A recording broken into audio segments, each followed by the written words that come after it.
I did not have a direct path into becoming a marketer by any means. I was actually a dancer. I danced professionally. I went to college in New York City and studied dance. I was able to perform in India, France, Japan. I worked on a cruise ship. And in my case, like that was my focus. I wanted to be a performer. I wanted to get paid to do what I love and all of that. And that passion for dance and really teaching and choreography led me to launch my first business, which is Hello, friend. Welcome back to the Awakened Entrepreneur Show. I am Juan Galan, your host, and I am so happy because I have a new guest on the podcast. Her name is Elizabeth Marberry. We've been Instagram friends for years, and she was actually one of my students inside the AI Creator Academy when I first launched that product last year. We became really good friends.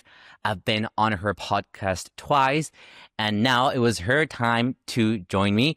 So hi, Elizabeth. How are you? I'm so happy you're here today. Hi, Juan. I'm so honored and thrilled to be invited to be a guest on your podcast. I'm so happy you have a podcast, I and know. I've been rooting for you to do this for a while. Super honored to be a guest. I know. You were actually a huge inspiration for me when it comes to launching a podcast because I've seen you working really hard to build it and grow it. And now you're finally seeing that momentum. So that was a huge inspiration. So thank you for that. Good. I'm so happy to hear that.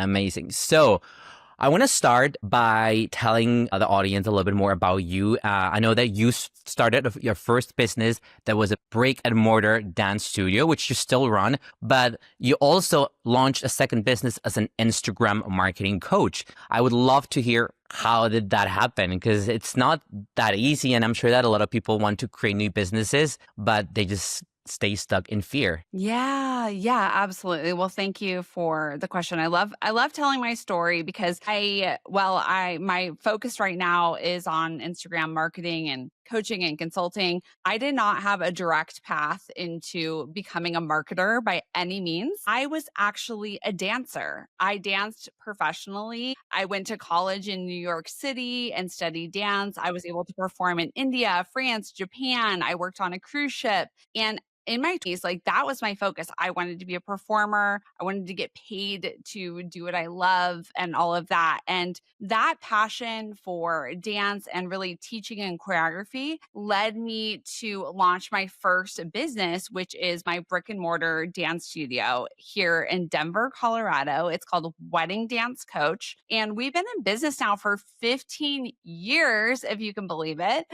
And yeah, it's totally crazy to even say that. And so that business really came from, I saw a total need in the market after I had planned my own wedding. I realized the pressure that came with you're spending so much money. All these people are flying in from all over the country, and you just want to create the most epic experience. And my husband is not a dancer.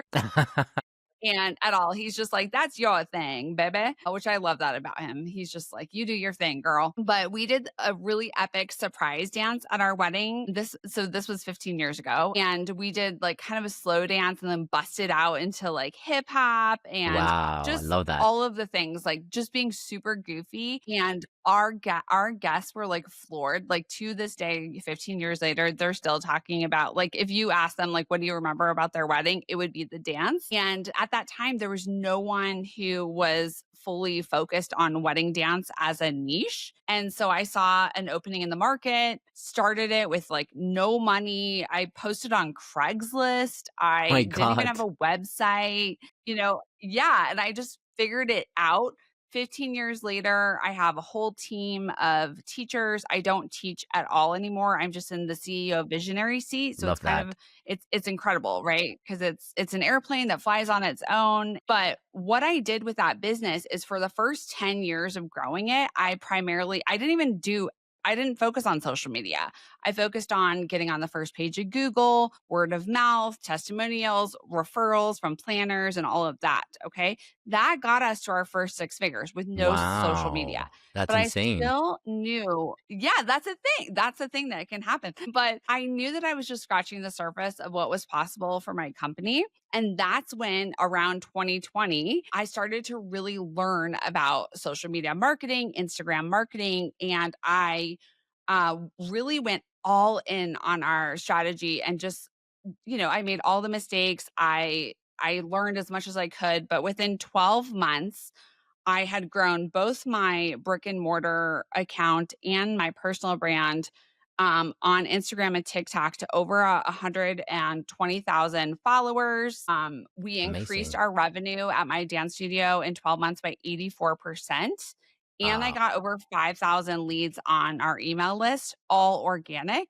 And that's when all these businesses and colleagues were like, Elizabeth, how the heck are you doing this? Like, will you teach me? And that's really when my Instagram marketing coaching business was born. And that really is my primary focus now is just helping other businesses, creatives use Instagram to grow their business, boost their visibility with no paid ads. Mm. And it's such an honor. And so it's been a windy journey, but I'm grateful for it. Wow, love the whole story. And something that you also have to say is that you make Instagram fun because you have an incredible energy and you're always dancing and you're doing jokes. And I love that about your account because it does stand out, you know? And it Thank you. yeah, yeah. And I also loved that you grew your first business to more than six figures just with like, I don't want to say old marketing, but other types of marketing that maybe nowadays, right? People don't focus on them so much because Yes. nowadays it's mostly social media.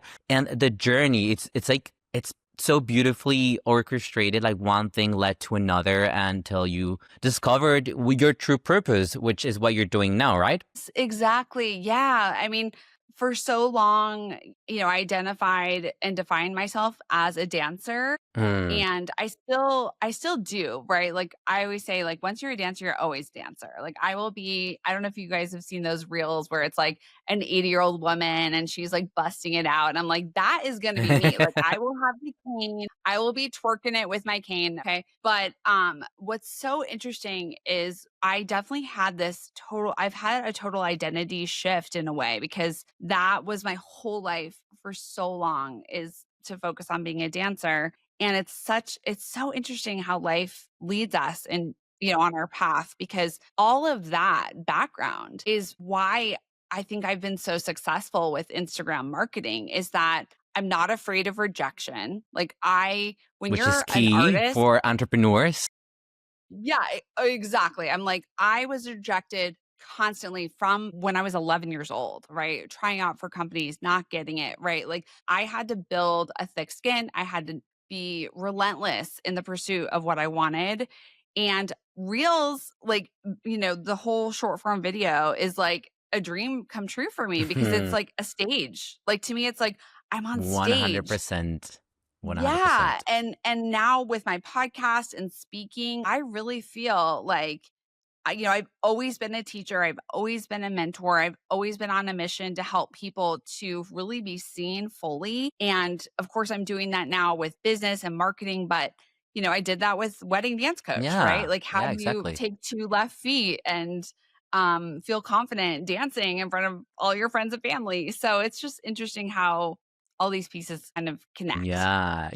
While you were describing that for me, it just had the vision of the ikigai, and it seems like you did find your ikigai because you're doing something that you're passionate about, that it contributes to the world, that you're good at as well, that makes you feel like, part of a greater whole. So I love that you found that. And yeah, as you said, one thing led to another. But I do want to ask, because you mentioned that you're still running both businesses, the wedding dance studio more at a CEO level, and your Instagram coaching business, I guess you're like more on hands right now.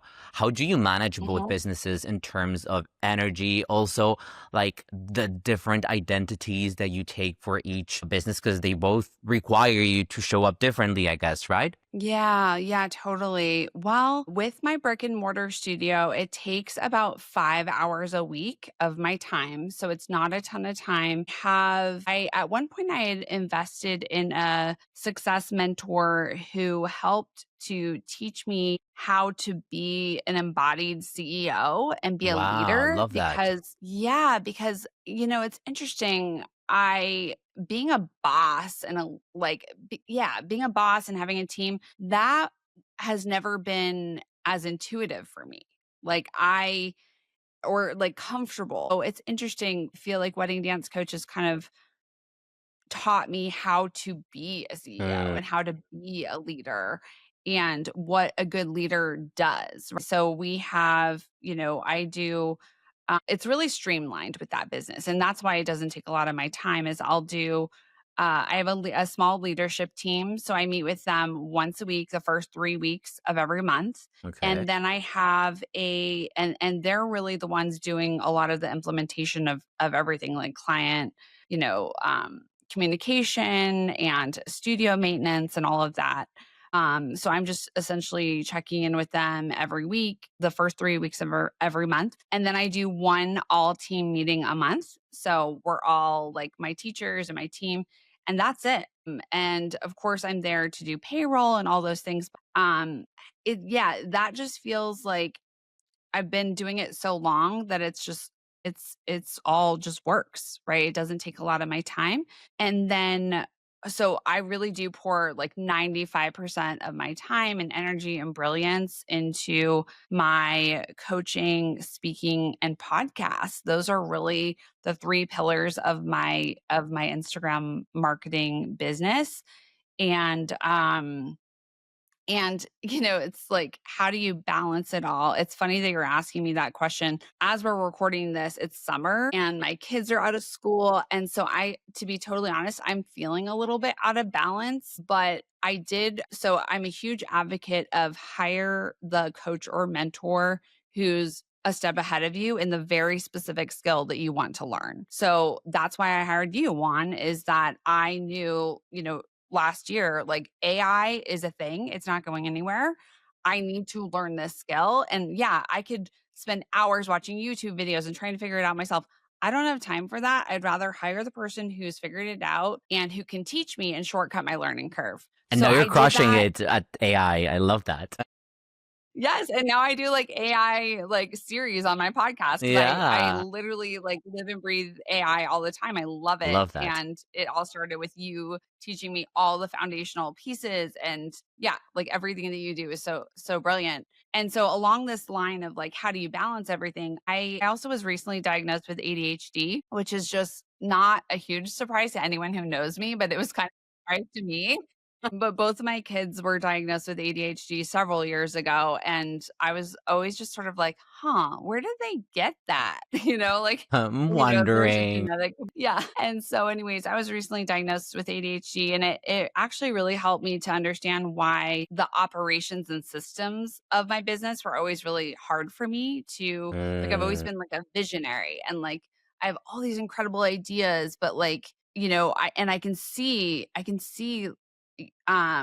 yeah, I can see like big impossible like dreams and how yeah, and I can think through like how to manifest those, but not on like a granular yeah, and, I struggle with that, yeah, so I hired this mentor to help me build out systems and operations in my business, and so that has been a game changer for me because now every day I have an idea of what I'm working on. So I find that in terms of balance, the number one thing that I've done is I always think about, like, what is the one thing that's gonna really move the needle for my business?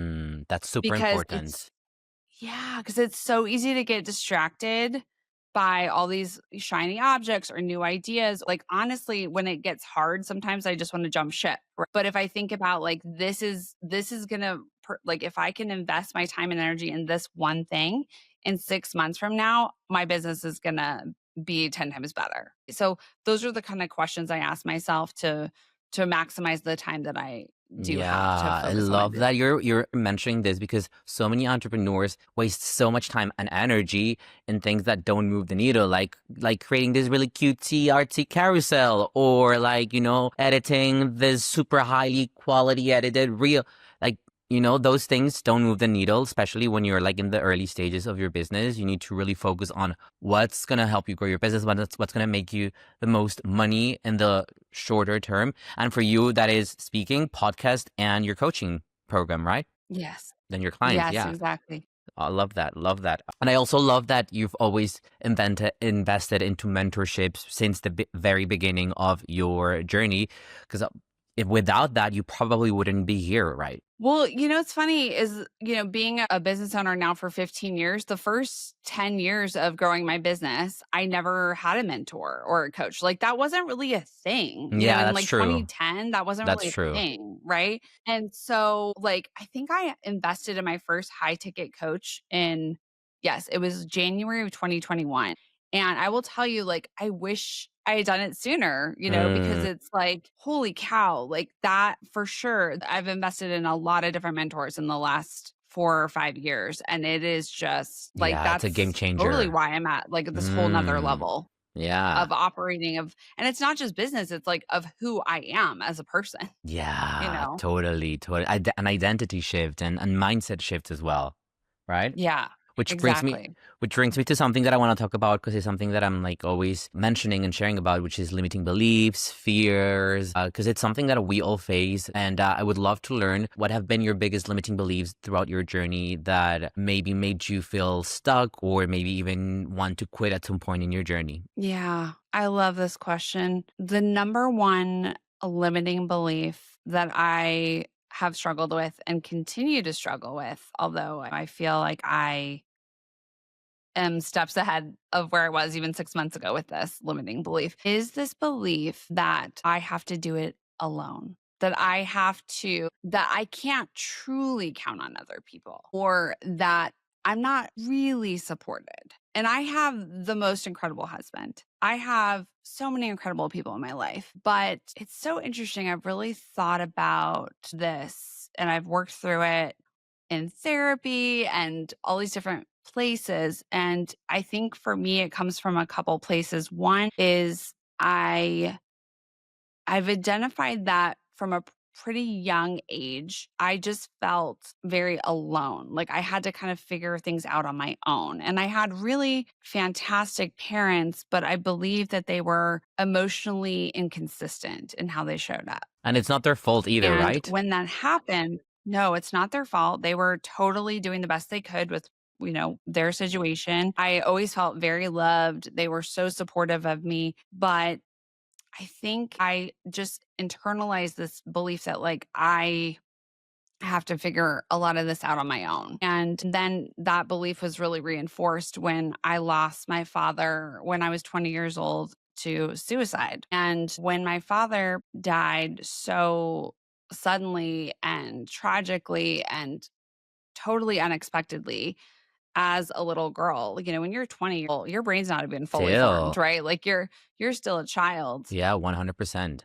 Yeah, so it's interesting when that happened, you know, I was so close with my dad and it was like, gosh, if my dad can leave me, like I can't count on anyone. And so Mm, I became fiercely independent and I was extremely proud of that independence. In fact, when I had a gig dancing in India, I bought myself a diamond ring because I was like, I don't need a man to buy me a diamond ring. I'm going to buy myself a diamond ring. love that. And I was always so proud of and I've yeah, and so there's like a really cool side of that coin, right? And that's part of why I've been successful is because I'm like, I can do anything. Like if I can live through that and make it out to the other side, like there is literally nothing that could ever happen to me where I'm not going to be okay. Right? Like there's like that belief I have in me. I carry that in me. But the dark side of that fierce independence is then I carry so much and I don't ask for the support and I don't receive the support. And then I get to chronic fatigue, exhaustion, burnout, and this like subconscious belief that I actually have to do it myself, that I'm not supported, that it's all on me. And so it's just a very interesting dynamic that I've had to work with. And Yeah. I'm just grateful that I have awareness around it because we all That's what I know was gonna that say. Yeah. awareness is the first step to shifting Yes. anything. Yeah. So that is probably the biggest. And I think the belief of like not being supported is also tied to that limiting belief of like I'm not enough, which is Yeah. really truly a universal wound that we It's a all carry, right? universal It's a wound, universal. 100%. Yeah, I love that you're sharing this. And first of all, thank you for being so open and vulnerable. I know that sharing these things online is never easy, but it's very liberating as well. And as you said, the first step is to be aware, and you are extremely self aware of this, and you're working on that. And when you said yeah, like it's a limiting belief that I'm still working through. Is like what I always tell my clients is that these limiting beliefs, these fears are probably not going to disappear that fast. Maybe they'll never disappear, but it's how you approach them out, the tools and systems that you build to face these beliefs is what makes a difference and what makes you get better and better and better, right? Yes, that is so true. That is so true. Yeah, I think that our limiting beliefs are totally there to support us and keep us safe from like a biological standpoint. And so I have no desire to get rid of those because someday I may be chased by a tiger and I might need that belief, right? 100%. But it's more like I can learn how to like dance with this belief, and it's not like leading me. It's not, it's not at the front of the bus driving the bus and holding on to the steering wheel with like a death grip. It's like in my bus, it's in the back seat. I'm sitting up front and I'm like, I've got this. I hear Yes. you. I know you're trying to keep me safe. I love you. I'm going to do my thing now. Yes, I love that attitude. And I hope that everyone listening or watching, if they're watching on YouTube, can get into that attitude and to that mode of like, we've got this. We always have this. Like, yes, these limiting beliefs have been created to protect us, but we've got this as well. And I wanted to ask you, now that we're talking about this, was there any time in your journey, whether that was with your first business or the second business, where you thought about quitting? Oh my God. Yes. I mean, I feel like every entrepreneur goes through this, like at least like once every 6 months, where you're just like, this is too hard. I just want to burn my business to the ground and like go Yeah. be a bartender or something. And no offense to bartenders, I love you. But like, I always joke with my husband, I'm like, maybe I should drive for Uber. Like, like I literally am just like, I have these moments where it's like almost fantasy where you just think like that would just be simpler. Like, what the hell did I think I was doing? Like building all of this, I right? love that. But what I think would happen with people like us that we're creatives and we can keep our minds focused on just one thing is that you would probably start driving Uber and in a couple of weeks you would already be recording everything. You would have an Instagram account, a YouTube channel, and you would be like making that a new business, like a new online business. Totally would. I'd be like behind the scenes of my Uber. Oh Yeah, my yeah, God, yeah, this yeah. guy was so creepy. He just said this to me. Like, who does that? Like, I would totally make it. You're right. We would That would totally do blow it. up. That would blow up for sure. See, we have limitless ideas of all the things we could do. I mean, that's never been an issue for you or I. Like we're really good at like we have lots of ideas. Lots of good ideas. Yeah, yeah, we're grateful for that. And was there any specific moment in your journey or like situation or project or launch where you thought, okay, this is a complete failure. I suck. I am so ashamed of myself. Was there any point that a moment like that you would like to share with us? Well, there's so many, but yeah, I will tell you the story of I like so many businesses and business owners and entrepreneurs. I have started and stopped many different businesses in my life. Hmm. And uh during so in 2018 I got certified as a yoga teacher because I love yoga. I love meditation. Nice. I love that. Yes, and so Ambitious Elizabeth, I had my brick and mortar dance studio, and of course, like, it's boring to just have one business. That would be, like, way Of too course. like right? Like, what like, Elizabeth always has to overcomplicate things, okay? So, in 2018, I launched another business called Passion Force, and it was yoga and dance studio for adults, and I had it in the same brick and mortar space as Wedding Dance Coach. Oh, perfect. And knowing nothing about the business model of a yoga studio, like I look back now and I'm like, God, I was so cocky because I was just like, I'll just do it, like I'll just do this, I'll figure it out. I did that business alongside Wedding Dance Coach for 2 years. And in the beginning of that business, I had chosen the name. Again, it was a very quick decision. Like there was not a lot of thought. I was clearly Definitely like no market impulsive. research, right? There was no market research. There was no market research. So I called the studio Inspire Yoga and Dance. I was like, Okay. it's great. Like let's go with that. I paid again, this was before I knew anything really about marketing, okay? I paid a agency $2,000 to send traffic like, it was like it's some sort of ad campaign. I honestly can't even tell you what it was, okay? But it was $2,000. Like, my brain is just like, "That's not important anymore, I'm not gonna remember that." That's how my brain works. But, $2,000 putting money behind this brand, I got, like, signs printed, which, signage is like not cheap. I don't know if you know that, but it's not cheap. Yeah, yeah, yeah, So yeah, I yeah. got signage printed, all these things. And I'll never forget, I was driving in the car with my kids and I get a phone call and it was for the business Inspire Yoga and Dance and I answer it with the kids in the car. And this guy was just like, "I own the trademark for Inspire Yoga and Dance in Texas. We have 3 locations, and you're going to be receiving a letter from my lawyer. You need to change the name of your business or I'm going to sue No. you." Yes. And my kids were in the car. I totally freaked out. Like, not on the phone with them, but like I got off and Totally. I would have as well. That's so I mean. Couldn't they it just was send you an yeah. email and like ask friendly? I know, exactly. I'm like, "You don't need to call me," like and I even told him I had the kids in the car. I'm like, "Dude, you're so rude." But anyways, so long story short, I had to hire my own lawyer because I was like, "This isn't fair," like, cause he owned Inspire Yoga, and I was like, "Well, but this is a dance studio too, like, isn't it different?" Anyways, that was my ignorance, I didn't know, and so my lawyer was just like, "No, like, you can't use this. You can't use this name, like, you're gonna have to change it." And so it was a very costly mistake I made, but I will tell you that now I'm like, I know how to look in the database for trademarks and I know how to do more research and be more mindful, right? And so that was a mistake that I made that I learned a lot from. And what's really cool is Passion Force Yoga and Dance is a way cooler name, right? Like that's so much more 100%. like me and my 100%. branding.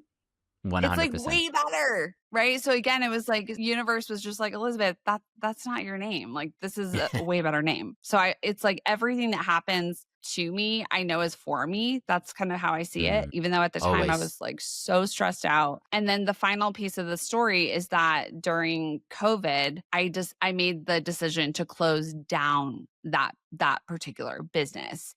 And while I was growing it, I realized that the business model itself was just not aligned for me. I have no interest in like super low ticket, super high volume, super high churn. And just like there was so much about it that like I loved our community, I loved our people, I loved my teachers, I loved the mission of the studio, but like the actual business model, I did not love. And it was so misaligned. And one, it was really cool. Like, this is how you know that you're advancing as like a CEO and entrepreneur. I made a very swift decision that it was no longer aligned. And I think I closed the studio within like 2 weeks. And Wow, that people was were fast. shocked. Yeah, they were shocked. Some people were really mad at me because that was like their community. But I Um, was like, I can't bankroll this for everybody. Like this is not aligned for me and I have to trust in myself. And that's actually when I started pivoting more into to coaching and of course building another thing because again, I couldn't of just focus on course. one thing. Wow. So But that was yeah, big yeah. journey. Yeah, yeah, yeah. I didn't know that about you, that you also had that like yoga business, but it's very interesting. As in my previous episode, I talked about the 5 different types of fears that every entrepreneur faces. And the conclusion basically is that every fear, well, will lead us to, or like, for example, fear of rejection or failure because we failed. It always leads Yeah. us to new lessons, to a new blessing, to a new understanding of ourselves as well, like the way that we reacted or approached that situation, like things that we still need to heal. And it's always taking us to the next level, to the next step, right? Like, as you said, versus always working in our favor. And I believe that everything is beautifully, divinely orchestrated by God, the creator, which is something that we're going to talk about now that the topic has arrived. But I'd love to Dun hear, dun dun. because we've talked about this on Instagram. You've experienced or you've seen my, now I call it like a three-layered awakening. But you've experienced the awakening I had in Bali when I reconnected to God. And yeah, I would love to know, how would you describe your connection to God, or to a higher power? Yeah. I would describe my connection to God. I use when I think about like spiritual, I do really identify as a spiritual person. I can sense that. And yes, oh, I love that. I Yeah. love that. And I use words like God, universe, divine energy, unconditional loving energy. I also use words like intuition because Mm, I believe that our direct connection to spirit is through our intuition, that spirit speaks 100%. through us. I love that you feel that too. Yes, and so it's interesting my path with spirituality because I was raised in an Episcopal church and identified as a Christian for a really long time. And I actually loved my church. Like my church was actually very unique in that we had my Sunday school teacher was gay. We had a priest who was a lesbian. Love that. Yes, and so I grew up thinking that that was how Christians were, that they were accepting of everybody because that truly like it wasn't just like a trope. It wasn't just like a bait and switch of, "Oh, we're Yeah. welcoming to everyone," and then you get in the doors and you're like, "Actually, they're not." And I didn't know that at the, like cuz I was raised in this like really truly like welcoming environment for everybody. And it's interesting, I had my high school sweetheart was a guy who was, I would call him a very fundamentalist Christian. And I'll never forget, we were like on a date and I was like, I felt like I was very religious. Like I would go to church every week and I was confirmed and, like all these things. And I remember he had looked at me and he's just like, but have you given your life to Christ? And I was like, what are you talking about? I don't even know because in my church, like that was not like how we spoke. Like that's Yeah, like yeah, yeah, not yeah. at all a thing that anyone would say. Like, of course, we're like studying the Bible and like learning about, but like the overarching message that I got from church was that God is loving, God is accepting. Yeah. Do not Amen. judge others. Love your neighbors yourself. Like it was just such a beautiful baseline. And then in dating him, I got to see a more extremist side of Christians. And I remember we would have like arguments because one, you know me, I'm a little spicy. Like it's not, I've always been this way. Like I'm not a person who's gonna like roll over and be like, okay, whatever you say. And I remember I would like fight with him. And one of the things that I would say is why is it always like God the Father? Why is it he, him? Like God is not a man. Like Yep. God, like that is like bringing God down. Like Mm, God's not at our level. Like this energy is like so much bigger than a human gender identity, right? And so we 100%. would like fight about this. And so anyways, it's interesting. I now like don't I really don't identify with any organized religion because there's unfortunately I feel that it's gone in a way that doesn't feel aligned with me or the God that I know, the truly loving God that I know. So I personally don't feel like I can align with any one organized religion, but I do feel very plugged into the collective center of spirit, which I Love believe we that. all are truly. We Like all if are. we Yeah. of course, yeah, it's not just it's Yeah. yeah. So I hope that answers your question. I know that was kind of a I long-winded No, but answer. I loved hearing that, and I can relate so much to you because one of the reasons why I left the Catholic Church or religion as a teenage was basically because of my sexual identity. And for years, I lived like an atheist, and then I started getting more into modern spirituality when I broke up with my ex, and that led me to that like spiritual path, which then led me to Bali. And in Bali, I founded this church and this community that seemed very accepting and loving. And I remember the first day I went to church, one of the main reasons why I stayed is because I saw this guy with like a tank top and his nails painted, and he was like, just the Yeah. embodiment of truth and of like he was being himself. We're actually really good friends now. But I felt that, yeah, I felt that like it felt safe Mm. until it didn't. Mm. And Yes. he started to tell me a lot of things about people in the church, people that I have been building relationships with, whom I had told that I was gay, that were kind Yeah. of like shaming him, not directly, but sending him some videos and like texts and like, It's he indirect. felt It's indirect. indirect. Yeah. And he felt very uncomfortable. And something that I admire so much about him is his love for God, because he's had a very troubling childhood and growing up with his family, like, because of his sexual identity, but he's never stopped loving God, and I admire that so much about him. But it made me feel a little bit disappointed as well, because it's like, well, I found this place where I felt safe, but now I'm starting to feel all of these fears and shame and all of these things that I felt as a teenager that I thought that I had kind of like gone over, they're back. And so Yeah. I totally feel you when it comes to like not like religion. It sadly it's been turned into something that is controlling and oppressive, and I don't resonate with that either. So yeah, it's been like very eye opening to go through all of this journey, but I really resonate with what you said, and I'm glad Yeah. that you did find a church that is so open and accepting and loving, because we need more of that. Yeah, it's interesting. I just went to a pride parade this last weekend. I It's Pride love here that. in America. And I was actually kind of fascinated. There was 2 booths that I saw, like, you know how they have like a different vendor booths set up at those events? And there was 2 different churches there. Oh One wow. of them, yeah, and one of them was it was really cool. It was like the sign said something like, ask this pastor about, gender, or like, I wish I had taken a picture of it. uh, But it was like, it's interesting. It's kind of like what you described, where I'm like, I'm not very trusting, to be honest, of that. Like, I would never be like, okay, I'm just going to go here, because I would be, people.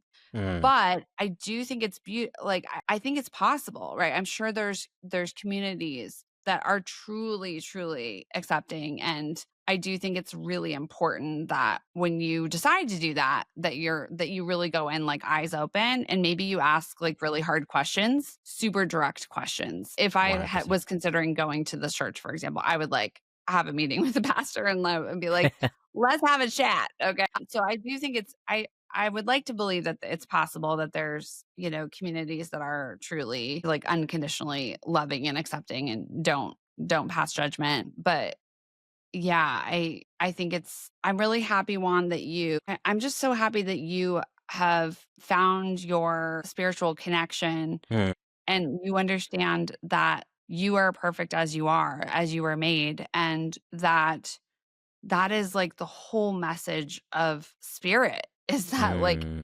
union and connection. yeah, And to yeah, me, like shame and fear and control and guilt and like all of that just pushes us away from that. And to me, that's not God at all. So that anything is that not would make God. you feel that way, or make you feel like you need to apologize for who you are or your sexual orientation, is total BS. And I'm gonna go fight for you. No, I'm just kidding. Let's go. I love that. Yeah. No, 100%, 100%. And like, I just posted a video about that. Like, also, when we think about Jesus' message, his message was basically all of this: love, compassion, understanding, unity. You mentioned that you are a very spiritual person. I can 100% sense that. And I think that's one of the reasons why we connected so well, because our spirits connected. And I would love to know, how do you bring spirituality into your business, if you do bring it at any level, when you're like creating content or launching a product or with clients? Oh my gosh, I love this question. And this has been a practice. Hmm. This has totally been a practice. And what it is for me is I've been mindful that oftentimes when we build businesses, we can build our worst nightmare without meaning to, No. right?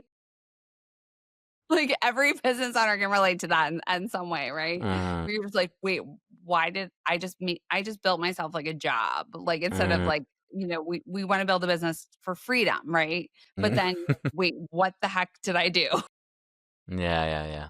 And so, yes, how this shows up for me now is I get quiet. So let's say I am considering, well, this week is a great example. I am going to be featured on a very, very well-known podcast and like Congrats. top 1% of podcasts for marketing. And it's going to put me in front of literally hundreds of thousands of my ideal clients. I've never, ever had a visibility boost like this for this part of my career. I have what I when something big like that happens, it's easy to go into fear, right? Like, Mm, where it's like, it almost doesn't feel safe to receive at that level if you're not used to it, right? 100%.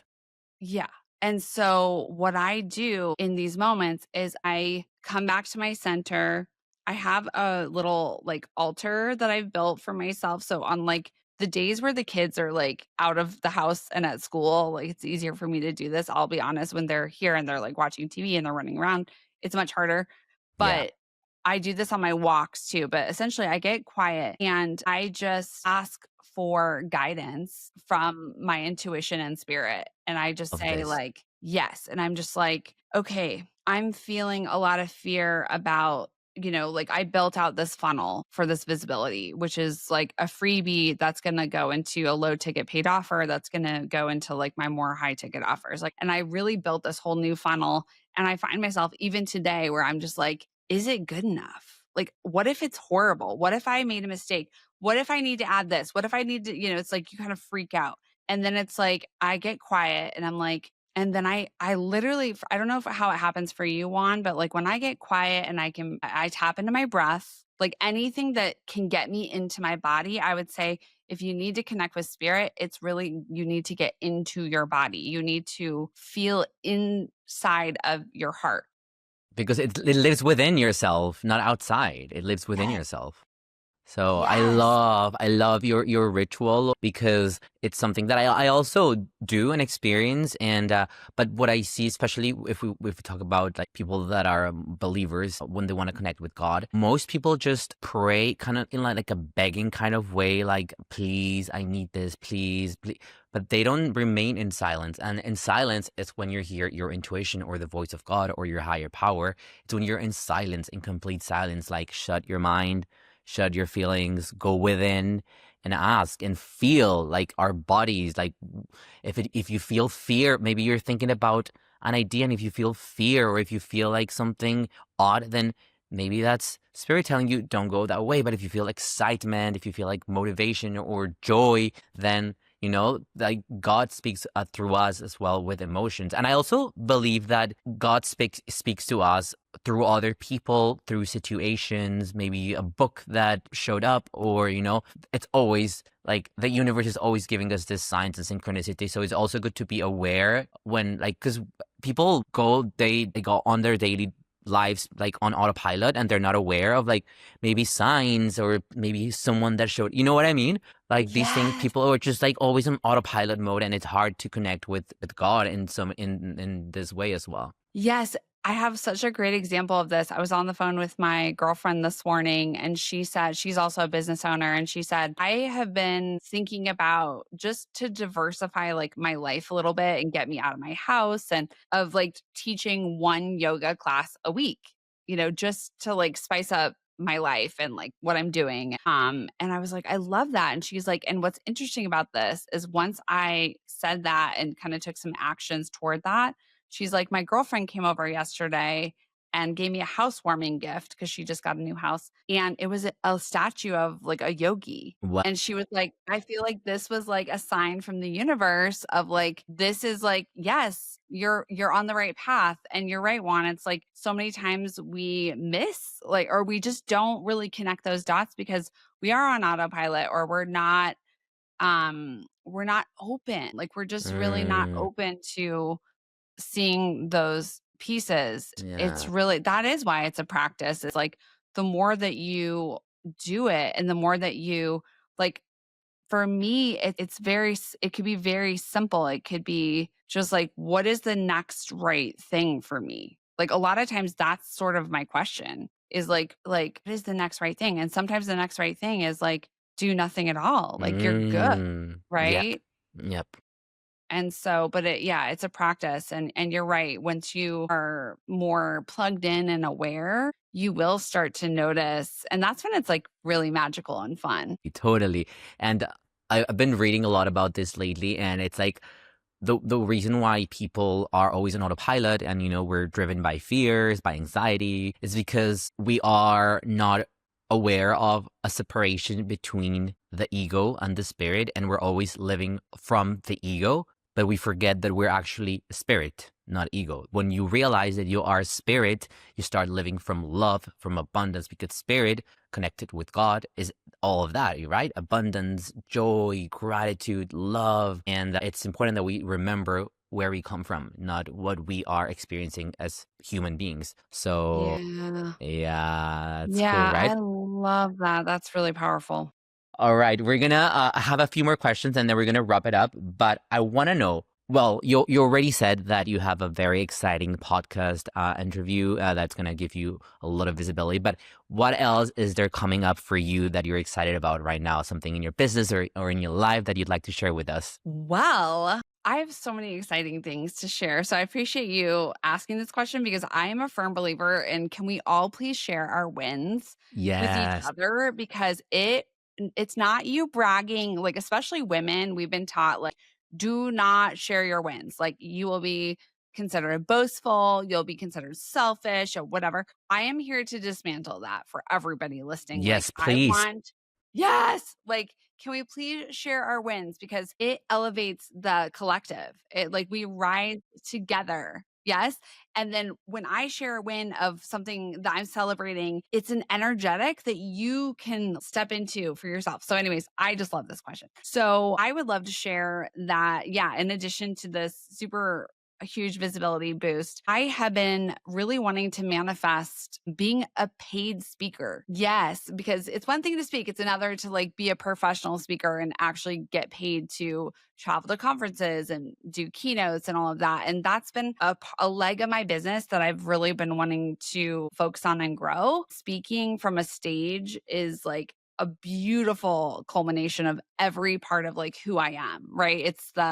I'm Mm, literally on stage, right, as a former literally. dancer. It's, like, so exciting, and there is performance, there's entertainment, there's humor, so I get to be myself, I get to make people laugh, I get to be a teacher, I get to educate and inspire, and it's just, like, everything, and, of course, speaking is awesome lead generation for your business. Side note, if anyone wants Mm, more leads for their business, get on podcasts, get in summits, get on stages, like, that's a great way to also grow a business from a visibility lead standpoint. So, to me, it's like the win, win, win, win, win. And then if I can get paid to do it, like, holy cow. So I'm celebrating that I have booked um 3 really big speaking engagements this year. congrats. It's Yes, amazing. yes, and 2 I will say 2 of the 3 are paid, and, like, that's huge. Like, it's kinda like the first time that you Huge. can get paid, like, for your offer, you're like, "I can sell this offer." Like, like, Mm, you need that first sale, and then you're like, "Oh my god, I can do this?" Like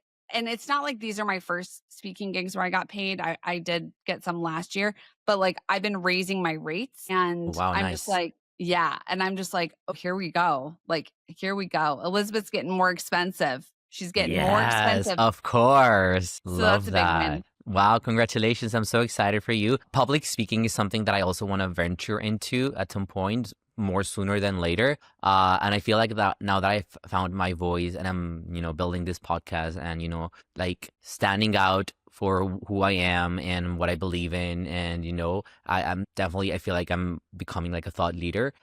I know that I'm going to start bringing in these opportunities as well when the time comes right. All right. I do want to ask you, what advice would you give to the entrepreneur who's listening right now, who's feeling overwhelmed or unsure of their next move?